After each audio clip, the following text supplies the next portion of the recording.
पवित्र सरयू नदी के किनारे बसे प्राचीन अयोध्या साम्राज्य में धरतीपुत्र नाम का एक महान योद्धा रहता था।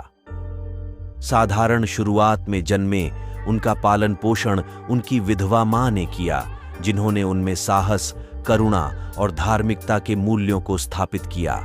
छोटी उम्र से ही धरतीपुत्र ने युद्ध में असाधारण कौशल और दलितों के लिए सहानुभूति से भरे दिल का प्रदर्शन किया।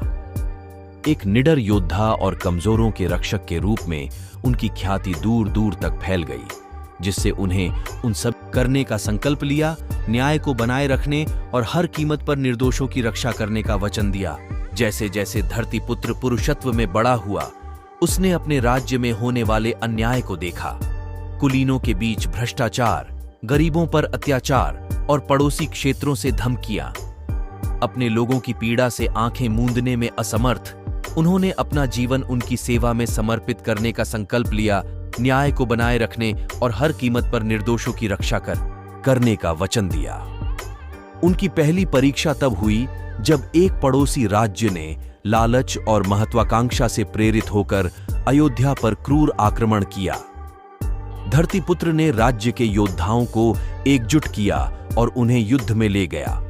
उसकी तलवार सूरज की रोशनी में चमक रही थी और वह निडर होकर मैदान में आ गया। लेकिन धरतीपुत्र की सबसे बड़ी चुनौती सामने थी, अपने ही राज्य के भीतर के अंधेरे के खिलाफ लड़ाई। भ्रष्टाचार और लालच ने कुलीन वर्ग में जड़ें जमा ली थीं, जिससे आम लोगों में बड़े पैमाने पर पीड़ा और असंतोष फैल गया था। निडर होकर धरतीपुत्र ने भ्रष्टाचार के स्रोत को जड़ से उखाड़ने, शक्तिशाली विरोधियों का सामना करने और न्याय की खोज में अपनी जान जोखिम में डालने की खोज शुरू कर दी। अपने अटूट संकल्प और निस्वार्थ समर्पण के माध्यम से धरतीपुत्र विजयी हुए। उन्होंने राज्य से भ्रष्टाचार को खत्म किया और अपने लोगों के लिए शांति और समृद्धि बहाल की। उनके कार्यों ने उन्हें धरतीपुत्र की उपाधि दी, जिसका अर्थ है पृथ्वी का पुत्र।